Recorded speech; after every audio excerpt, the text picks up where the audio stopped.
Hi, good evening to all of you. Please like and subscribe the channel. ये TGT practice session 3rd class है और ये PYQs हैं, previous year question से लिए paper से लिए हुए क्वेश्चंस हैं। तो यदि कंटेंट अच्छा लगे तो प्लीज़ चैनल को लाइक एंड सब्सक्राइब कर दीजिएगा। आइए स्टार्ट करते हैं 3rd class on TGT practice session. First question start करते हैं, देखते हैं क्या है choose one word. First question है choose one word from options which describes the phrase most accurately. मतलब नीचे जो लाइन दी गई है, क्वेश्चंस दिए गए हैं, उसके लिए वन वर्ड चूज करना है उन फ्रेज के लिए, या वन कह सकते हैं ग्रुप ऑफ वर्ड्स के लिए, या वो सेंटेंस के लिए जो कि इंडिकेट करता है एग्जैक्टली जो वन वर्ड उसके लिए सेम मीनिंग देता है।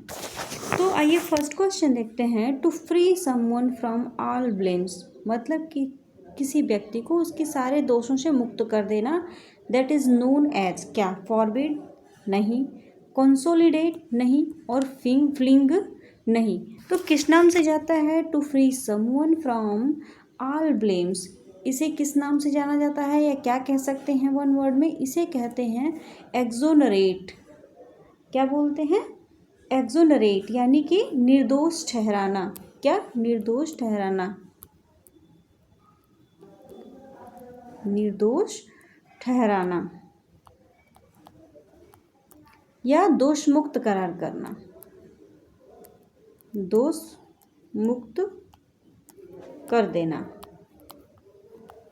That is known as to free someone from all blames is known as exonerate, यानी ऑप्शन नंबर बी हो जाएगा करेक्ट आंसर।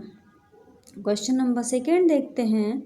है the plants and vegetation of a region, मतलब एक एरिया, एक क्षेत्र में जो प्लांट्स और वेजिटेशन होते हैं उसे क्या कहते हैं?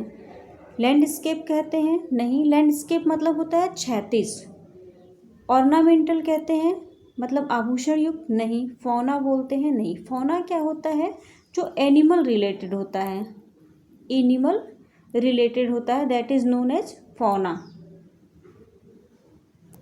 Animal related, that is known as fauna. और क्या होता है? ऑप्शन नंबर ए जो है इसके लिए करेक्ट आंसर हो जाएगा। The plants and vegetation of a region is known as flora. और फ्लोरा क्या होता है? फ्लोरा होता है फ्लावर और प्लांट और वेजिटेशन से रिलेटेड, और फौना जो होता है वो एनिमल से होता है। मतलब कि एक रीजन में जहाँ पे एनिमल का उनका हैबिटेट हो, वो किस नाम से जाना जाता है? फौना, और प्लांट और वेजिटेशन फ्लोरा के नाम से जाना जाता है। आइए नेक्स्ट क्वेश्चन देखते हैं। क्वेश्चन नंबर 3 है which can not be avoided, वो जिसे अवॉइड नहीं किया जा सकता, मतलब कि अनदेखा नहीं किया जा सकता, इग्नोर नहीं किया जा सकता, उसके लिए वन वर्ड क्या होगा? अनस्ट्रेन्ड होगा? नहीं। अनस्ट्रेन्ड मतलब होता है अनियंत्रित, अनियंत्रित मतलब होता है अनस्ट्रेन्ड। नेक्स्ट है इंटीग्रल, ये भी नहीं होता है। इंटीग्रल मतलब होता है अविभाज्य, अविभाज्य। और क्या है? अनवेरिंग मतलब अपरिवर्तनशील, जो अनचेंजेबल, तो ये भी नहीं होता है। अब क्या होता है? That which can not B avoidable, जिसे अवॉइड नहीं किया जा सकता, अनदेखा नहीं किया जा सकता, या इग्नोर नहीं किया जा सकता है, उसके लिए एग्जैक्ट आंसर हो जाएगा option number D, inevitable. That मतलब the thing that can not be avoided, that is known as क्या? इनएविटेबल, यानी option number D will be the correct answer. Next देखते हैं क्वेश्चन नंबर 4। क्वेश्चन नंबर 4 है soldiers who fight on horseback, मतलब वे soldiers जो कि घुड़सवारी मतलब घोड़े पे सवारी करके लड़ते हैं, तो उन्हें क्या कहते हैं? क्या उन्हें इन्फेंट्री बोलते हैं, आर्टिलरी बोलते हैं, या आर्मर्ड बोलते हैं? आर्मर्ड वो होता है जो पैदल सेना होता है, आर्टिलरी और इन्फेंट्री नहीं होता है। घुड़सवारी करके, जो घोड़े पे सवारी करके जो फाइटर होते हैं, जो सोल्जर्स होते हैं, लड़ते हैं, that is known as cavalry. क्या जाना जाता है किस नाम से उसे? Cavalry. Means it's mean that soldiers who fight on horseback. और आर्मर्ड क्या होते हैं? जो पैदल सेना होती है, that is known as armoured. तो option number C will be the correct answer for the given sentence या given phrase question number 4। Next देखते हैं क्वेश्चन नंबर 5। क्वेश्चन नंबर 5 है one who can not be corrected. वो चीज़ जो कि correct नहीं किया जा सकता या जिसमें सुधार नहीं किया जा सकता है। इनक्योरेबल मतलब होता है वो बीमारी जिसका क्योर नहीं किया जा सकता या जिसे सही नहीं किया जा सकता। हार्डेन और वल्नरेबल भी नहीं होता है। क्या होता है? इनकॉरिजिबल मतलब that can not be corrected या that can not be change, उसे क्या कहते हैं? इनकॉरिजिबल। यानी कि ऑप्शन नंबर बी इसके लिए क्या हो जाएगा? परफेक्ट आंसर होगा। One who can not be connected, वो चीज़ जिसे कि करेक्ट नहीं किया जा सकता, सही नहीं किया जा सकता, that is known as incorrigible. Option number B correct answer होगा। आइए नेक्स्ट देखते हैं। पहले इसके डायरेक्शंस पढ़ लेते हैं। 4 alternatives are given for the idiom या फ्रेजेस। अब नीचे दिया गया कोई क्वेश्चंस जो हैं वो इडियम्स या फ्रेज दिए हैं, उनके लिए 4 अल्टरनेटिव ऑप्शंस दिए हैं। उसमें से हमें choose the alternative which best expresses the meaning of the idiom और फ्रेजेज। उन इडियम या फ्रेज का जो बेस्ट मीनिंग एक्सप्रेस करता हो that will be the option या that will be the answer for the phrase और इडियम। तो आइए क्वेश्चन नंबर 6 देखते हैं। यहाँ से स्टार्ट है। 6 है कीप एब्रिस्ट ऑफ। कीप एब्रिस्ट ऑफ मतलब क्या होता है? Keep a watch on, keep up the good work, keep oneself updated और कीप अहेड ऑफ। तो कीप एब्रिस्ट ऑफ मतलब होता है अपडेटेड, मतलब नई नई चीज़ों से परिचित रहना, अपने आप को हर चीज़ के लिए अपडेट रखना। तो keep oneself updated will be the option number C. और आंसर क्या हो जाएगा? ये option number C will be the option answer of keep abreast of. मतलब कि कीप वन सेल्फ अपडेटेड, अपने आप को अप टू डेट रखना, हर चीज़ की जानकारी रखना। क्या है? समय के अनुसार चलना, that is known as keep abreast of. Next देखते हैं क्वेश्चन नंबर 7। क्वेश्चन नंबर 7 का क्या होगा? Last straw. लास्ट स्ट्रा का क्या मीनिंग होगा? Final decision, last person in the queue, last cookie on the plate और final problem in the series. तो लास्ट स्ट्रा मतलब कि लास्ट का मतलब तो अंतिम ही होगा, या अंतिम या फाइनल। तो इसके लिए सबसे परफेक्ट आंसर है option number D, final problem in the series. मतलब कि समस्याओं में अंतिम समस्या, last problem, that is known as last straw. मतलब last straw is giving the sense of that final problem in the series. Next देखते हैं क्वेश्चन नंबर 8 है miss the boat. Miss the boat क्या सेंस देता है? To miss someone you love, to lose something important, to forget something at home, to miss an opportunity. तो miss the boat का exact meaning क्या देता है, क्या सेंस देता है? तो किसी अवसर को खो देना। अवसर को, इसका मतलब होता है अवसर को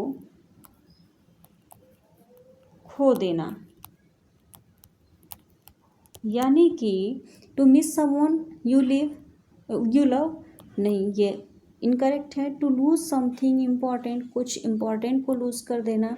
टू फॉरगेट समथिंग, भूल जाना, नहीं। Option number D will be the correct answer for the given phrase. To miss an opportunity will be the perfect answer for the phrase miss the boat. यानी कि ऑप्शन नंबर डी जो है वो correct answer होगा। आइए देखते हैं question number 9। Question number 9 है लुक इनटू। जैसा कि हम जानते हैं लुक इनटू मतलब किसी चीज़ को सर्च करना टाइप का होता है। टू टेक केयर ऑफ नहीं होगा। टू क्वेश्चन मतलब प्रश्न पूछना नहीं होगा, प्रश्न पूछना किसी से नहीं होगा। टू पेयर क्लोजली एट, ये भी नहीं होगा। लुक इनटू मतलब होता है इन्वेस्टिगेट करना या छानबीन करना। लुक इनटू मतलब होता है छानबीन करना। तो ऑप्शन नंबर जो है इसके लिए हो जाएगा B correct answer, to investigate. Option number B will be the correct answer for the given phrase look into. Means investigate यानी कि जांच पड़ताल करना या छानबीन करना। नेक्स्ट देखते हैं क्वेश्चन नंबर 10 है, इसमें अंडरलाइन वर्ड का मीनिंग फाइंड आउट करना है। He spoke well though it was his maiden speech. यद्यपि क्या है, he spoke well it was his maiden speech, यद्यपि ये उसने बहुत अच्छा बोला, मतलब अच्छा स्पीच दिया।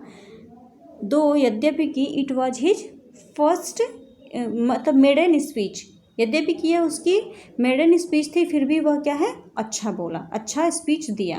तो मतलब मेडन स्पीच क्या होता है, द मेडन स्पीच किस टाइप की स्पीच होती है, ब्रीफ स्पीच यानी कि सारा संक्षिप्त में बोलना, इमोशनल स्पीच नहीं होती है और लॉन्ग स्पीच भी नहीं होती है। मेडन स्पीच मतलब होता है पहला speech, first public speech. Maiden speech मतलब होता है फर्स्ट पब्लिक स्पीच, या कह सकते हैं कि first speech which was delivered in public, that is known as maiden speech. तो इसे क्या बोलेंगे, कौन सा आंसर, ऑप्शन नंबर आंसर होगा, हो जाएगा B, first speech is known as maiden speech, यानी कि first public speech given by someone या any people, that is known as first speech या मेडन स्पीच। नेक्स्ट देखते हैं क्वेश्चन नंबर 11 से इंस्ट्रक्शन पढ़ते हैं।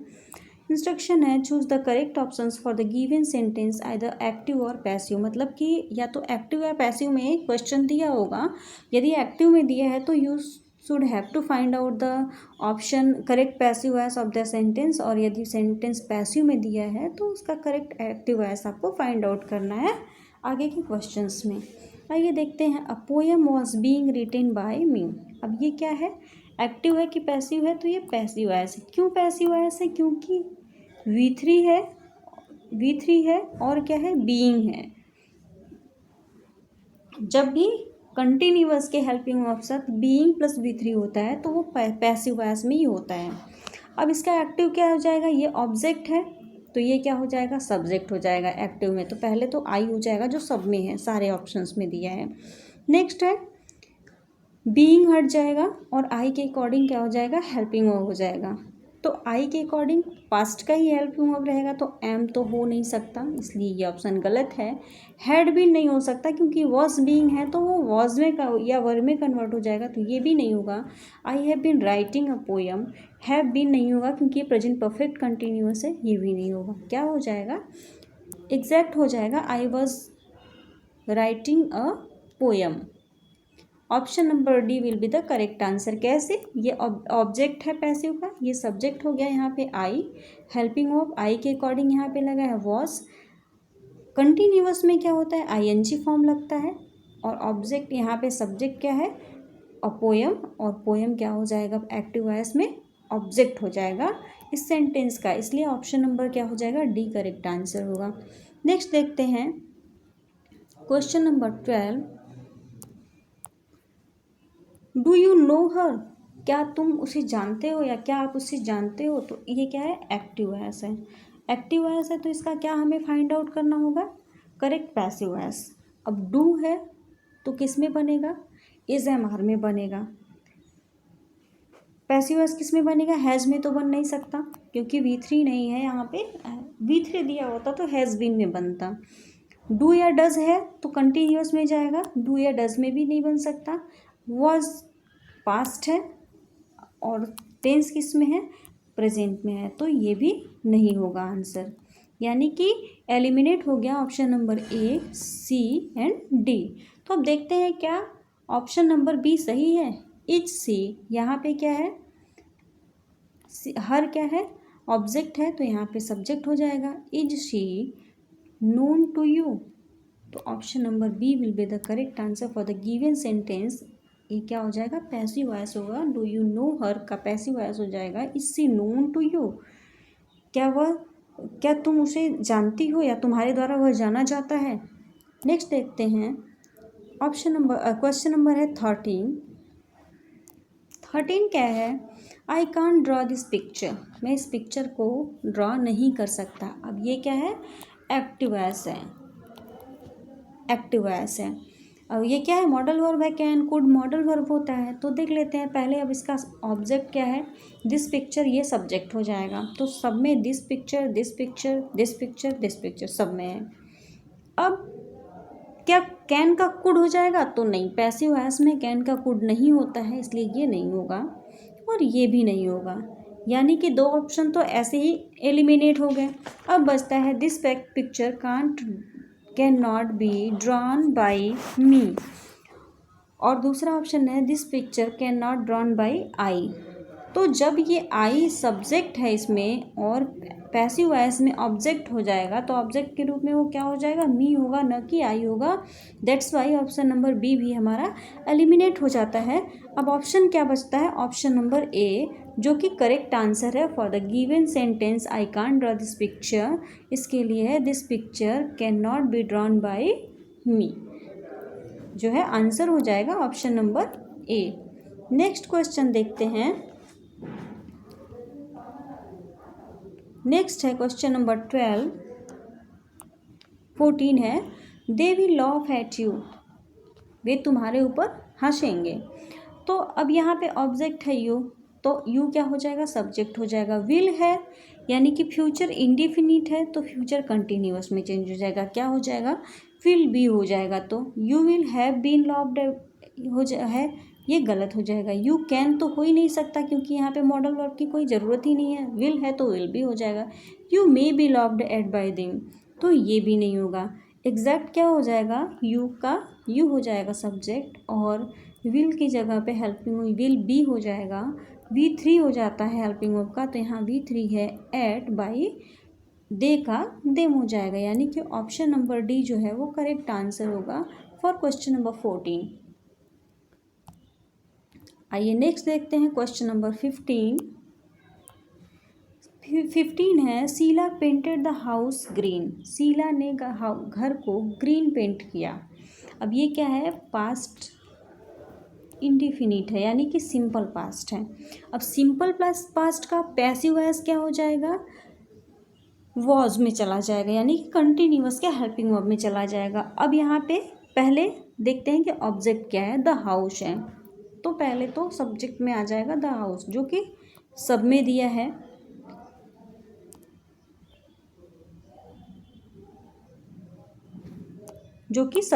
है। अब नेक्स्ट देखते हैं क्या है, द हाउस आ जाएगा सब्जेक्ट के रूप में। पेंटेड है यानी पास्ट इंडेफिनिट है, तो द हाउस के अकॉर्डिंग वॉज या वर लग जाएगा। तो किस में वॉज या वर है, इसमें भी नहीं है, इसमें भी नहीं है, इसमें भी नहीं है। ये सारे ऑप्शन जो है ऐसे ही एलिमिनेट हो गया, बचता है ऑप्शन नंबर बी। पूरा देख लेते हैं, द हाउस वॉज, अब V3 हो जाता है पैसिव वॉइस में, तो क्या ये V3 है, painted green, the house was painted green by Sheela. तो ऑप्शन नंबर क्या हो जाएगा, बी सबसे परफेक्ट आंसर है for the given question, Sheela painted the house green, question number 15, and answer will be option B. Next देखते हैं question number 16, इसका instruction पढ़ लेते हैं सबसे पहले। इंस्ट्रक्शन है, choose the correct alternative from the given options, in case no improvement is needed choose the option no improvement. दिया है कि कुछ क्वेश्चंस दिए हैं जिसके अल्टरनेटिव्स में 4 ऑप्शन दिए हैं, और उनमें से हमें एक सेलेक्ट करने हैं। यदि कोई इम्प्रूवमेंट नहीं चाहिए, मतलब सेंटेंस करेक्ट है, ऑप्शन की ज़रूरत नहीं है, तो हम नो इम्प्रूवमेंट ऑप्शन सेलेक्ट करेंगे। आइए अब देखते हैं क्वेश्चन नंबर 16 स्टार्ट करते हैं। 16 है, no sooner I saw the lizard then I ran away.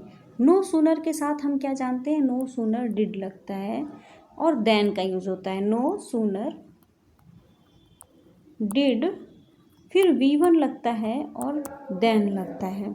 तो देख लेते हैं, नो सूनर आई सा यानी कि यहाँ पे V2 का यूज़ हुआ है, तो फाइंड आउट करते हैं। No sooner as soon as I saw, क्या ये होगा, नहीं, क्योंकि यहाँ पे मोस्ट अल्टरनेटिव खोजना है कि कौन सा ज़्यादा परफेक्ट आंसर होगा, सुटेबल होगा इसके लिए। No sooner had seen, no sooner के साथ हैड नहीं होता, क्या होता है, डिड होता है, और नो इम्प्रूवमेंट रिक्वायर्ड। तो एक ऑप्शन दिया है, नो सूनर डिड आई सी, यानी कि नो सूनर के साथ डिड प्लस V1 दिया है, तो क्या हो जाएगा, परफेक्ट आंसर होगा option number C, no sooner did I see the lizard then I ran away.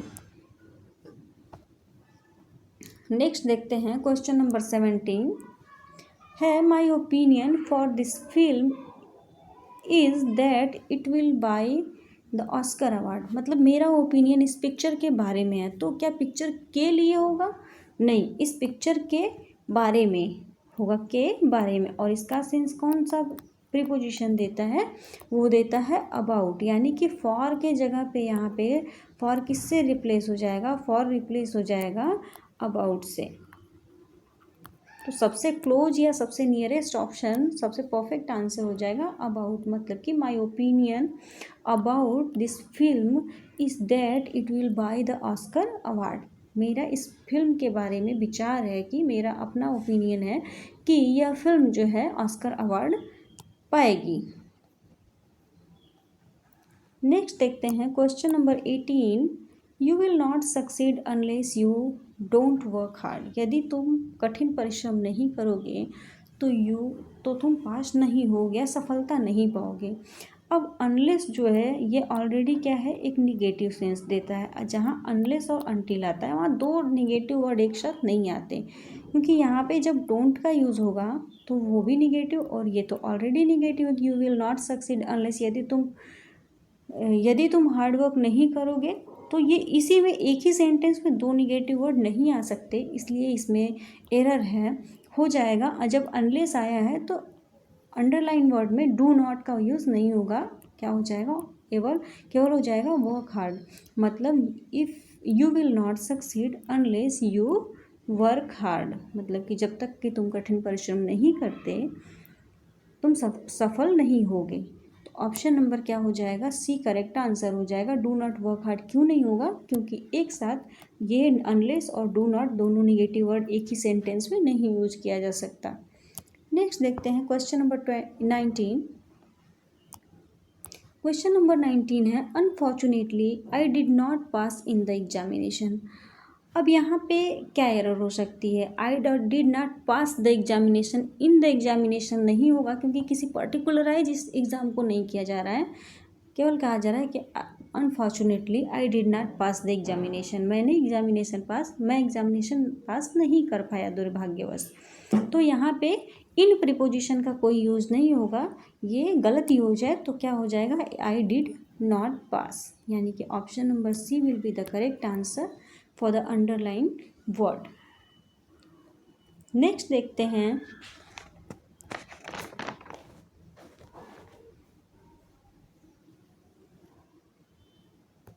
Question number 20 है, we met yesterday haven't we. अब ये क्या है? वी मेट यानी कि V2 का यूज है, यानी पास्ट इंडिफिनिट है, या पास्ट सिंपल पास्ट कह सकते हैं, पास्ट इंडिफिनिट है। जब पास्ट इंडिफिनिट का सिंपल पास्ट है ये, तो इसका जो क्वेश्चन टैग बनेगा, हैवंट भी क्या है? क्वेश्चन टैग है, तो इसका क्वेश्चन टैग भी क्या हो जाएगा? डिडंट होना चाहिए। डिडंट वी, सब्जेक्ट वी है तो वी ही होगा, डिडंट वी होना चाहिए। यानी कि इसका जो है ऑप्शन नंबर ए जो है वो करेक्ट आंसर होना चाहिए। हैवंट तो कोई चांस ही नहीं बनता, क्योंकि ये V2 है, पास्ट इंडिफिनिट है, और ये तो प्रेजेंट परफेक्ट का आंसर दे रहा है। तो क्वेश्चन टैग क्या बनेगा? प्रेजेंट पास्ट इंडिफिनिट का क्वेश्चन टैग भी पास्ट इंडिफिनिट में ही बनेगा। यदि सेंटेंस अफर्मेटिव होता है तो क्वेश्चन टैग निगेटिव होता है, और यदि टेंस निगेटिव होता है तो क्वेश्चन टैग क्या होता है? अफर्मेटिव होता है। तो चूंकि वी मेट यस्टरडे ये अफर्मेटिव यानी पॉजिटिव सेंटेंस है, तो यहाँ का क्वेश्चन टैग क्या हो जाएगा? डिडंट वी, यानी कि निगेटिव बनेगा, यानी ऑप्शन नंबर ए जो है वो करेक्ट आंसर होगा। अब नेक्स्ट देखते हैं क्वेश्चन नंबर 21। यहाँ से फिल इन द ब्लैंक से स्टार्ट हुआ है। Shivaji Maharaj fought every kind of aggression दिया है। Shivaji Maharaj fought every kind of aggression. अब फाइट क्या होता है? किसी के अगेंस्ट होता है, तो यहाँ पे क्या हो जाएगा? टू होगा नहीं, विथ होगा, किसी के साथ नहीं, किसी के विरोध में लड़ा जाता है, और एट तो होगा ही नहीं। एक मतलब अगर क्लियर नहीं होगा तो इंसान वो लगा सकता है कि विथ हो सकता है, लेकिन तो क्या होता है? फाइट हमेशा अगेंस्ट होती है, तो फाइट फॉट क्या होगा? यहाँ पे हो जाएगा फॉट अगेंस्ट। यानी कि ऑप्शन नंबर ए जो है वो सबसे परफेक्ट आंसर होगा कि Shivaji Maharaj fought against every kind of aggression, मतलब प्रत्येक टाइप के एग्रेशन के विरोध में उन्होंने लड़ाई की। अब है a dog lives in a, dog कहाँ पे रहता है, उसके रहने की जगह को क्या कहते हैं? बरो, इसमें तो क्या रहता है, ये बरो मीन्स में खरगोश रहता है। स्टेबल में कौन रहता है? घोड़ा रहता है। और कैनल होता है डॉग के लिव करने का प्लेस, मतलब जहाँ पे डॉग लिव करता है that place is known as canal.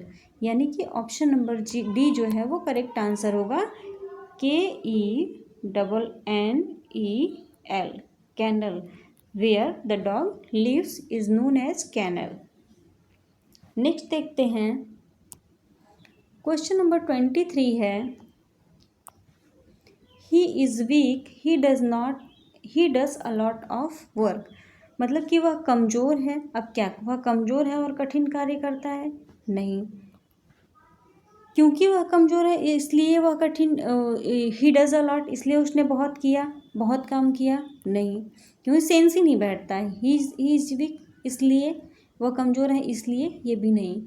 अब यहाँ पे क्या है, अपोजिट का सेंस दे रहा है कि वह कमज़ोर है फिर भी वह बहुत काम करता है।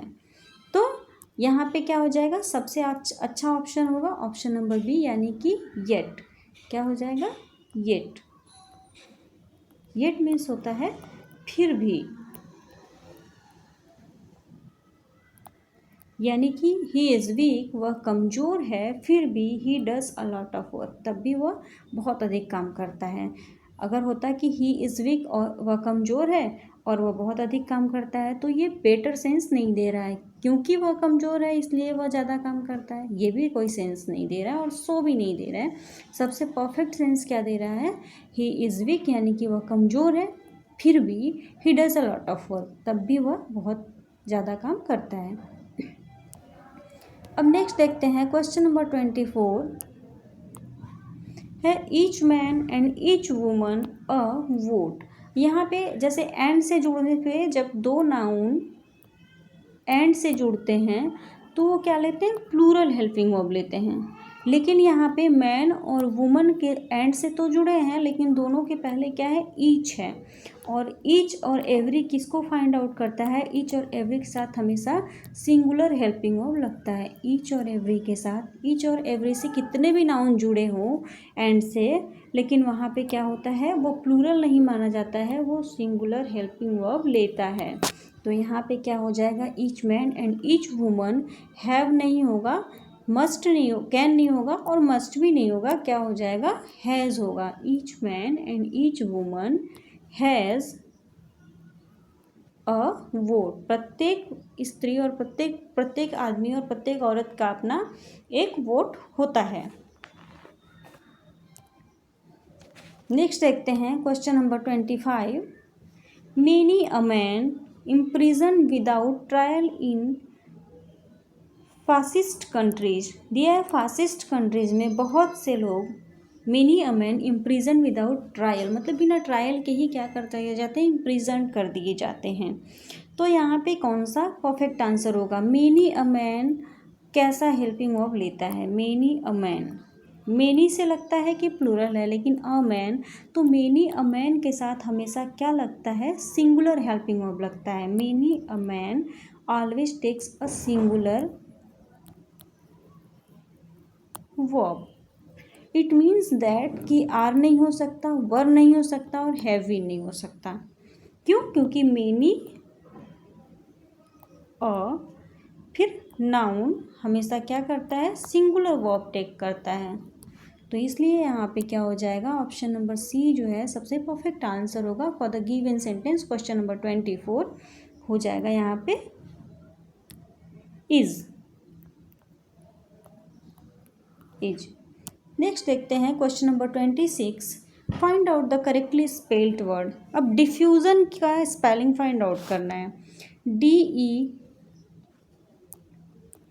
DEFUSION, तो ये गलत है, DEFUSION गलत है। डिफ्यूज़न भी नहीं होता है, DE से ही गलत हो जाता है और यहाँ पे है डिफ्यूज़न। DIFFUSION,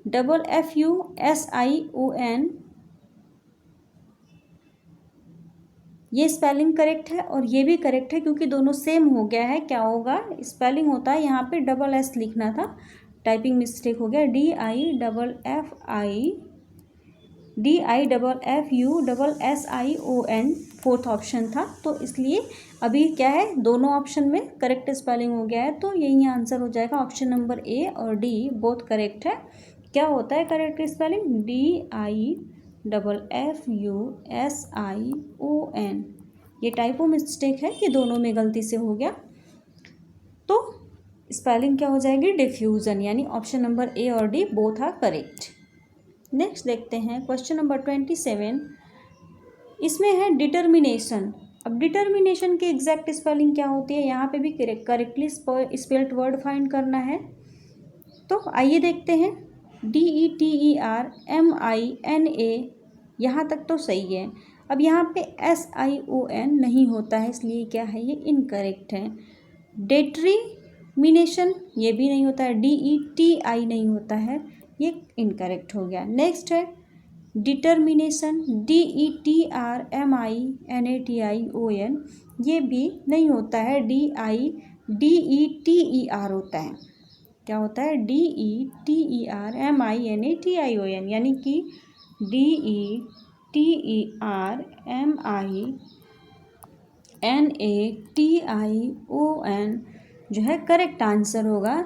तो इसके अकॉर्डिंग हो जाएगा option number C perfect answer, यानी कि exact spelling will be the determination DETERMINATION, यानी option number C will be the correct answer. Next देखते हैं क्वेश्चन नंबर 28 है find out the correctly spelled word. Livelihood की spelling find out करनी है। तो क्या LIVELYHOOD होता है? लाइवलीहुड मतलब क्या होता है? जीविका या आजीविका बोल सकते हैं। लाइवलीहुड मतलब आजीविका,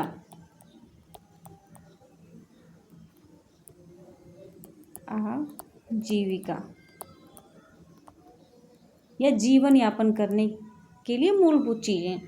तो लाइवलीहुड की स्पेलिंग लिवलीहुड, ये भी गलत है, और लाइवलीहुड ये भी गलत है। करेक्ट स्पेलिंग हो जाएगा ऑप्शन नंबर ए होगा LIVELIHOOD,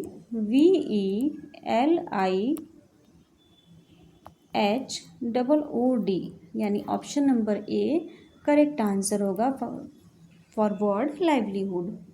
नेक्स्ट देखते हैं क्वेश्चन नंबर 29। यहाँ पे सिनोनिम्स फाइंड आउट करने हैं। तो है synonym of the word given word monument. Monument मतलब क्या होता है? इमारत। मॉन्यूमेंट मतलब होता है इमारत। तो देखते हैं कौन सा सबसे परफेक्ट है। टॉम नहीं, टॉम क्या होता है? टॉम और एपिटैफ ये एकदम से अलग ही चीज़ें हैं। मॉन्यूमेंट मतलब क्या होता है? इमारत होता है। और मौसोलियम ये भी नहीं होगा। मॉन्यूमेंट मतलब होता है, मॉन्यूमेंट का सिनोनिम्स होता है मेमोरियल, यानी ऑप्शन नंबर क्या है? D will be the correct answer. Next देखते हैं। नेक्स्ट एंड लास्ट क्वेश्चन है ऑब्स्टेकल। ऑब्स्टेकल मतलब क्या होता है? रुकावट। ऑब्स्टेकल मीन्स होता है रुकावट, ऑब्स्टेकल मीन्स होता है रुकावट, बाधा, ऐसे शब्द होते हैं। मतलब जो किसी काम में रुकावट डाले, बाधा डाले, that is known as obstacle. अब इसका सिनोनिम्स वर्ड क्या होगा? डिन्यूनमेंट नहीं, प्रोग्रेस नहीं, प्रोग्रेस तो अपोजिट वर्ड हो जाएगा, और सेसेशन ये भी नहीं होगा। रुकावट का सिनोनिम होता है हिंड्रेंस। हिंड्रेंस मीन्स भी क्या होता है? बाधा या रुकावट। तो करेक्ट ऑप्शन हो जाएगा क्वेश्चन नंबर 30 के लिए सी, यानी हिंड्रेंस मीन्स होता है ऑब्स्टेकल्स या रुकावट या बाधा, या किसी भी काम में बाधा डालना, किसी का रुकावट डालना, that is known as obstacle या हिंड्रेंस। तो धन्यवाद। ये क्या है? लास्ट क्वेश्चन था। प्लीज़ यदि चैनल क्वेश्चन अच्छा लगे तो लाइक एंड सब्सक्राइब कर दीजिएगा चैनल को, कंटेंट अच्छा लगे तो। और छोटे छोटे कंटेंट भी हम आगे डालते रहेंगे, जैसे हो गया little, a little, the little, few, a few, the few, इसके बीच में डिफरेंसेज। और कोऑर्डिनेटिंग कंजंक्शन से जब दो नाउन जुड़ते हैं तो कौन से कंजंक्शन से जुड़ने के कारण फर्स्ट सब्जेक्ट के अनुसार लगता है, फर्स्ट नाउन के अनुसार हेल्पिंग वर्ब लगता है कि सेकंड के अनुसार कि बोथ के अकॉर्डिंग। ये भी छोटे छोटे रूल्स बीच बीच में पढ़ते रहेंगे। धन्यवाद। प्लीज़ लाइक एंड सब्सक्राइब कर दीजिएगा चैनल को। मिलते हैं नेक्स्ट क्लास में। Bye bye, take care.